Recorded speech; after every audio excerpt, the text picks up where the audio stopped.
ಎಲ್ಲರಿಗೂ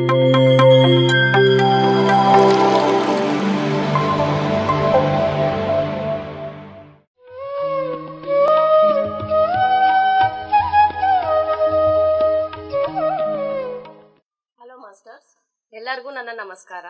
ನನ್ನ ಹೆಸರು ಶ್ವೇತಾ ಅಂತ. ನಾನು ಆ್ಯಕ್ಚುಲಿ ಧ್ಯಾನಕ್ಕೆ ಬರೋಕ್ಕೆ ಮುಂಚೆ ನಾನು ಬ್ಯಾಂಗ್ಳೂರಲ್ಲೂ ಇರಲಿಲ್ಲ, ಮೈಸೂರಲ್ಲಿದ್ದೆ. ಆ್ಯಕ್ಚುಲಿ ಮೈಸೂರಲ್ಲಿ ಏನೋ ಅನಾರೋಗ್ಯದ ಕಾರಣದಿಂದ ನಾನು ಯೂಟ್ಯೂಬಲ್ಲಿ ಹುಡುಕಾಟ ನಡೆಸ್ತಿದ್ದೆ. ಅದೇ ಟೈಮ್ಗೆ ನನಗೆ ಧ್ಯಾನದ ಬಗ್ಗೆ ಪರಿಚಯ ಆಯಿತು.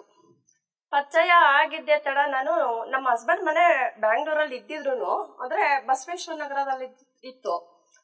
ಸೊ ಅಲ್ಲಿ ನನಗೆ ಧ್ಯಾನದ್ದು ಕಾಂಟ್ಯಾಕ್ಟ್ಸ್ ಯಾರಿಗೂ ಇರಲಿಲ್ಲ. ನಾನು ಇದು ಒಂದ್ಸಲ ಯಾವುದೋ ನಂಬರ್ಸ್ಗಳು ಕಲೆಕ್ಟ್ ಮಾಡೋಕ್ಕೆ ಟ್ರೈ ಮಾಡಿದೆ. ನಾನು ಯೂಟ್ಯೂಬ್ ಹಾಕೊಳ್ಳೋದು, ಯಾರ್ಯಾರು ನಂಬರ್ ಸಿಗ್ತದೆ ಕಲೆಕ್ಟ್ ಮಾಡೋದು, ಗ್ರೂಪಿಗೆ ಜಾಯ್ನ್ ಆಗೋದು, ಈ ಥರ ಮಾಡಿಕೊಂಡು ಲಾವಣ್ಯ ಮೇಡಮ್ ಅವರ ನಂಬರ್ ಸಿಕ್ತು ನನಗೆ. ಆಮೇಲೆ ನಾನು ಸುಮ್ಮನೆ ಬಂದ್ಬಿಡೋದು ಅವ್ರ ಮನೆಗೆ. 2-3 ಸಲ ಕಂಟಿನ್ಯೂಸ್ ಆಗಿ, ಒಂದು ವಾರಕ್ಕೊಂದ್ಸಲ, 2 ಸಲ, 3 ಸಲ ಬರೋದು, ಕುತ್ಕೊಳ್ಳೋದು, ಬೆಳಗ್ಗೆ ಸಂಜೆವರೆಗೂ ಸುಮ್ಮನೆ ಟೈಮ್ ಪಾಸ್ ಮಾಡೋದು, ಹೋಗೋದು, ಇದೇ ಆಗ್ತಾ ಇತ್ತು. ಏನು ನನ್ಗೇನು ಇಲ್ಲಿ ಬಂದ್ರೆ ಏನೋ ಒಂಥರ ನೆಮ್ಮದಿ, ಮನೇಲಿದ್ರೆ ಏನೋ ಒಂಥರ ಬೇಜಾರು, ಏನೋ ತಿಳ್ಕೊಬೇಕು, ಏನೋ ತವಕ, ಏನೋ ಹುಡುಕಾಟ. ಇಲ್ಲಿ ಬಂದು ಕುತ್ಕೊಬಿಟ್ರೆ ನಾನು ಅವ್ರು ಒಂದ್ಸಲ ಬೈದದ್ದು ಉಂಟು, ಒಂದ್ಸಲ ಹೋಗ್ಲದ್ದು, ಇದು ಖುಷಿಯಾಗಿ ಹೇಳಿದ್ದು ಉಂಟು, ಎಲ್ಲ ಆಗ್ತಾ ಇದೆ. ಆದ್ರೆ ನನ್ಗಂತೂ ಬರ್ಬೇಕು, ತಿಳ್ಕೊಬೇಕು. ಅದ್ ಹೇಗಾಯ್ತು ಅಂದ್ರೆ ಕೊನೆಗೆ ನಮ್ದು ಇಲ್ಲೇ ಮನೆ ಆಗೋ ತರನು ಆಗೋಯ್ತದು. ಇಲ್ಲೇ ಹತ್ರದಲ್ಲಿ ಮನೆ ಆಯ್ತು. ಇವಾಗ ಒಟ್ನಲ್ಲಿ ತುಂಬಾ ಚೇಂಜಸ್ ಇದೆ. ನಾನು PMC ಒಂದ್ಸಲ ಶೇರ್ ಮಾಡ್ತೀನಿ ಎಕ್ಸ್ಪೀರಿಯನ್ಸಸ್. ಇಲ್ಲಿ ಎನರ್ಜೀಸ್ ಅಂತೂ ಇವಾಗ ತುಂಬಾನೇ ಚೆನ್ನಾಗಿ ಆಗ್ತಾ ಇದೆ. ಮೊದಲು ಬರ್ತಾ ಇದ್ದೆ, ನಂಗೆ ಸ್ವಲ್ಪ ತಲೆನೋವು ಸ್ಟಾರ್ಟ್ ಆಗ್ಬಿಟ್ಟಿದ್ದು. ಒಂದು ಅರ್ಧ ಗಂಟೆ ಕುತ್ಕೊಂಡ ತಕ್ಷಣ ನನ್ ತಲೆನೋವು ತಡ್ಕೊಳಕ್ ಆಗ್ತಾ ಇರ್ಲಿಲ್ಲ. ಆ ಎನರ್ಜೀಸ್ ಇದಕ್ಕೆ ತುಂಬಾ ತಲೆನೋವು ಬಂದ್ಬಿಟ್ಟು ನನಗೆ ಸ್ವಲ್ಪ ದಿನ ಬರೋದೇ ಬಿಟ್ಬಿಟ್ಟೆ ನಾನು. ಆಗಲ್ಲಪ್ಪ, ನಂಗೆ ತಲೆನೋವು ಈಗ ತಡ್ಕೊಳಕ್ ಆಗ್ತಾ ಇಲ್ಲ. ಬಟ್ ಇವಾಗ ಹಂಗ ಆಗ್ತಾ ಇಲ್ಲ. ಬಟ್ ನನ್ನ ಎನರ್ಜಿ ಲೋ ಇತ್ತೇನೋ ಮೋಸ್ಟ್ಲಿ. ಇವಾಗ ಬಂದ್ರೆ ಕಣ್ಣು ತೆಗಿರಿ ಅಂದ್ರೂ ತೆಗಿಯಕ್ ಆಗಲ್ಲ, ಆ ಲೆವೆಲ್ಗಿದೆ ಎನರ್ಜಿ. ತುಂಬಾನೇ ಖುಷಿ ಆಗುತ್ತೆ. ಲಾವಣ್ಯ ಮೇಡಮ್ ಅವ್ರಿಗಂತೂ ಹ್ಯಾಟ್ಸ್ ಆಫ್. ಅಂದ್ರೆ ಫೌಂಡೇಶನ್ ತುಂಬಾ ಮುಖ್ಯ ಆಗುತ್ತೆ ಧ್ಯಾನದಲ್ಲಿ ಬರೋರ್ಗೆ.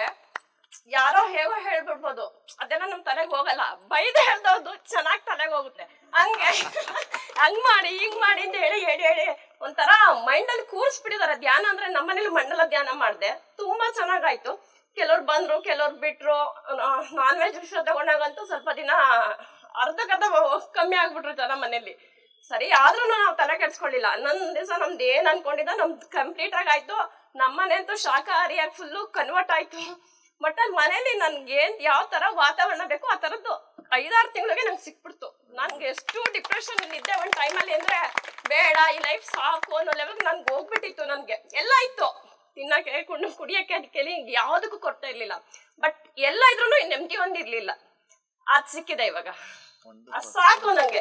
ಮುಂದೆ ನನ್ಗೆ ಏನೇ ಸಾಧ್ಯವಾದಷ್ಟು ಧ್ಯಾನ ಪ್ರಚಾರ ಎಷ್ಟು ಸಾಧ್ಯನೋ ಅಷ್ಟುನು ಟೈಮ್ ಮಾಡ್ಕೊಂಡು ನಾನು ಮಾಡಕ್ ರೆಡಿ ಇದ್ದೀನಿ. ಬಟ್ ನಮ್ಮ ಮನೆಗಳಲ್ಲಿ ಸುತ್ತ ನಾನು ಮಾಡ್ತಾನೆ ಇದ್ದೀನಿ. ಬಟ್ ಬೇರೆ ತರಾನೇ ನೋಡ್ತಾರೆ ಜನ, ನಾವೇ ಡಿಫ್ರೆಂಟ್ ಅನ್ನೋ ರೀತಿ ನೋಡ್ತಾ ಇದಾರೆ. ಬಟ್ ಟೈಮ್ ಟು ಟೈಮ್ ಇವಾಗ ಒಬ್ಬೊಬ್ರೆ ಅವ್ರವ್ರೆ ಕೇಳ್ಕೊಂಡ್ ಬರ್ತಾ ಇದಾರೆ. ಇವಾಗ ಫಸ್ಟ್ ಒಂಥರ ಮಾಡ್ತಾ ಇದ್ದವ್ರು ಇವಾಗ ಅವ್ರವ್ರೆ ಒಬ್ಬೊಬ್ರೆ ಕೇಳ್ತಾ ಇದಾರೆ. ಅದ್ ಆಗುತ್ತೆ ಮುಂದೆ, ಅದು ನಂಬಿಕೆ ನಂಗಿದೆ. ಓಕೆ, ಧನ್ಯವಾದಗಳು. ನಾನು PMC ಶೇರ್ ಮಾಡ್ತೀನಿ ಫುಲ್ ಎಕ್ಸ್ಪೀರಿಯನ್ಸ್. Thank you. ನನ್ನ ಹೆಸರು ಶಾರದಾ.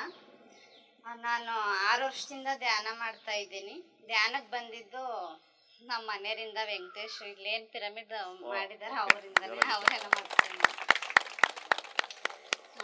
ಪಿರಮಿಡ್ ಆದಮೇಲೆ ಬಿಗ್ನಿಂಗಲ್ಲಿ ಇಲ್ಲಿ ಧ್ಯಾನಕ್ಕೆ ಬರ್ತಾ ಇದ್ದೆ. ಸುಮಾರು ಜನ ಬರ್ತಿದ್ದಾರೆ, ಮತ್ತು ತುಂಬ ಚೆನ್ನಾಗಿದೆ ಎನರ್ಜಿ ಇಲ್ಲಿ. ಇಲ್ಲಿ ಒಂದ್ಸರಿ ನಾನು ನನ್ನ ಎಕ್ಸ್ಪೀರಿಯನ್ಸ್ ಕೂಡ ಶೇರ್ ಮಾಡಿದ್ದೀನಿ.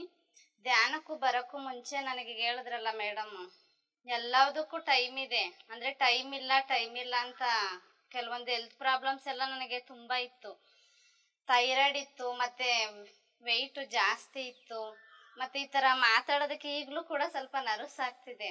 ಮನೇಲಿ ಸೆಂಟರ್ ನಡೆಸ್ತಾ ಇದ್ರು ಕೂಡ ಒಂದೊಂದ್ಸರಿ ಈ ಥರ ಮೈಕ್ ಹಿಡ್ಕೊಂಡು ಮಾತಾಡೋದಕ್ಕೆ ಸ್ವಲ್ಪ ಭಯ, ಈ ಥರ ಎಲ್ಲ ಇದೆ. ಸ್ವಲ್ಪ ಈಗ ಹೋಗ್ತಾ ಇದೆ. ಅಂದರೆ ಮನೇಲಿ ಸೆಂಟರ್ ನಡೆಸ್ತಾ ಇರೋದ್ರಿಂದ ಸ್ವಲ್ಪ ಭಯ ಹೋಗ್ತಾ ಇದೆ. ಮೈಕ್ ಹಿಡ್ಕೊಂಡು ಮಾತಾಡೋದಕ್ಕೆ ಸ್ವಲ್ಪ ಇದಾಗ್ತಾ ಇದೆ. ಧ್ಯಾನಕ್ಕೆ ಬರೋಕ್ಕೂ ಮುಂಚೆ ಈ ಥರ ಪ್ರಾಬ್ಲಮ್ಸ್ ಎಲ್ಲ ಇತ್ತು ನನಗೆ. ಧ್ಯಾನಕ್ಕೆ ಬಂದಮೇಲೆ ಥೈರಾಯ್ಡ್ ನಾರ್ಮಲ್ ಆಯಿತು, ಮತ್ತು ತುಂಬ ಕೋಪ ಬರ್ತಾ ಇತ್ತು. ಮಕ್ಕಳ ಮೇಲೆ ಸುಮ್ಮನೆ ತುಂಬಾ ಟೆನ್ಷನ್ ಮಾಡ್ಕೊಂಡು ಅವ್ರಿಗೆ ಹೊಡಿಯೋದೆಲ್ಲ ಇತ್ತು, ಮತ್ತೆ ಕೆಟ್ಟದಾಗಿ ಮಾತಾಡ್ತಿದ್ದೆ. ಹೇಳಿದ್ರಲ್ಲ, ಮಾತು ಸರಿ ಇರ್ತಾ ಇರ್ಲಿಲ್ಲ. ಅಂದ್ರೆ ನಮ್ಮ ಮನೆಯಲ್ಲೂ ಕೂಡ ಅದೇ ತರ ಇತ್ತು. ಅಂದ್ರೆ ಅವರು ಏನು ನಮ್ಮ ಪೇರೆಂಟ್ಸ್ ಹೆಂಗ್ ಮಾತಾಡ್ತಾ ಇದ್ರು ಆ ತರ ಕೆಲವೊಂದು ಮಾತುಗಳೆಲ್ಲ ಹೊರಟೊರಟಾಗಿ ಮಾತಾಡ್ತಾ ಇದ್ದೆ. ಧ್ಯಾನಕ್ಕೆ ಬಂದ್ಮೇಲೆ ಮಾತು ಚೇಂಜ್ ಆಯ್ತು. ಅಂದ್ರೆ ಮಕ್ಕಳ ಜೊತೆ ಹೆಂಗಿರ್ಬೇಕು, ಮತ್ತೆ ನಾವು ನೋಡೋ ನೋಟ ಯಾವ ತರ ಇರ್ಬೇಕು, ಪ್ರತಿಯೊಂದು ಚೇಂಜ್ ಮಾಡ್ಕೊಂಡೆ. ತುಂಬಾ ಹೆಲ್ಪ್ ಆಗಿದೆ ಧ್ಯಾನಕ್ಕೆ ಬಂದ್ಮೇಲೆ. ಆರೋಗ್ಯನೂ ಸರಿ ಹೋಯ್ತು. ಮನೇಲಿ ಹ್ಯಾಪಿಯಾಗಿರ್ತೀನಿ ಯಾವಾಗ್ಲೂ. ನನಗೆ ಗೊತ್ತಿರೋ ಜ್ಞಾನನ ಈಗ ಹೇಳ್ತಾರಲ್ಲ, ನಾನು ನಮ್ಮ ಫ್ಯಾಮಿಲಿ ಮೆಂಬರ್ಸ್ಗೆ ಎಲ್ರಿಗೂ ಹೇಳಿದ್ದೀನಿ. ಎಲ್ಲರೂ ಧ್ಯಾನ ಮಾಡ್ತಿದ್ದಾರೆ ನಮ್ಮ ಫ್ಯಾಮಿಲಿನಲ್ಲಿ. ಮತ್ತೆ ಎಲ್ಲರೂ ಶಾಕಾಹಾರಿಗಳಾಗಿ ಚೇಂಜ್ ಆಗಿದ್ವಿ. ಇಡೀ ಫ್ಯಾಮಿಲಿ, ನಮ್ಮ ತಮ್ಮರಿರ್ಬೋದು, ನಮ್ಮ ಮೈದರಿರ್ಬೋದು, ನಮ್ಮ ನಾದ್ನಿರಿರ್ಬೋದು, ಎಲ್ಲರೂ ಕೂಡ ಧ್ಯಾನಕ್ಕೆ ಬಂದಿದ್ದಾರೆ. ಅಂದ್ರೆ ನಾವು ಫಸ್ಟ್ ಚೇಂಜ್ ಆದ್ವಿ. ನಮ್ಮನ್ನ ನೋಟಿಸ್ ಮಾಡ್ತಾರೆ. ಅಷ್ಟು ಸುಲಭವಾಗಿ ಎಲ್ಲರೂ ಬರಲ್ಲ. ಫಸ್ಟ್ ನಮ್ಮಲ್ಲಿ ಪರಿವರ್ತನೆನ ಗಮನಿಸಿದ್ರು ಅವರು. ಧ್ಯಾನಕ್ಕೆ ಬಂದ್ಮೇಲೆ ನಾವು ನಮ್ಮಲ್ಲಿ ಏನ್ ಚೇಂಜಸ್ ಆಗಿದೆ ಅದನ್ನೆಲ್ಲ ನೋಟಿಸ್ ಮಾಡಿ ಅವರು ಕೂಡ ಎಲ್ಲರೂ ಧ್ಯಾನ ಮಾಡ್ತಿದ್ದಾರೆ. ಎಲ್ಲರೂ ಶಾಕಾಹಾರಿಗಳಾಗಿದ್ದಾರೆ. ಹೇಳ್ಬೇಕಂದ್ರೆ ಇಡೀ ಕುಟುಂಬ ಒಂದು ಹ್ಯಾಪಿ ಫ್ಯಾಮಿಲಿಯಾಗಿ ಆನಂದವಾಗಿ, ನಾನು ನಂದು ಅನ್ನೋದೇನು ಇಲ್ಲ, ಎಲ್ಲರೂ ಒಂದೇ ಅನ್ನೋ ತರ ಒನ್ನೆಸ್ನ ಕ್ರಿಯೇಟ್ ಮಾಡ್ಕೊಂಡು ತುಂಬಾ ಹ್ಯಾಪಿಯಾಗಿ ಲೈಫ್ನ ಲೀಡ್ ಮಾಡ್ತಾ ಇದ್ದೀವಿ. Thank you sir. Thank you Patri sir. ಮತ್ತೆ ಥ್ಯಾಂಕ್ ಯು ವೆಂಕಟೇಶ್. ಅವರಿಂದಾನೇ ಇವತ್ತು ನಮ್ಮ ಇಡೀ ಫ್ಯಾಮಿಲಿ ಚೇಂಜ್ ಆಗಿ ಎಲ್ಲರೂ ಅವ್ರಿಗೆ ಅಷ್ಟು ಧನ್ಯತೆಯಿಂದ ಇದ್ದಾರೆ.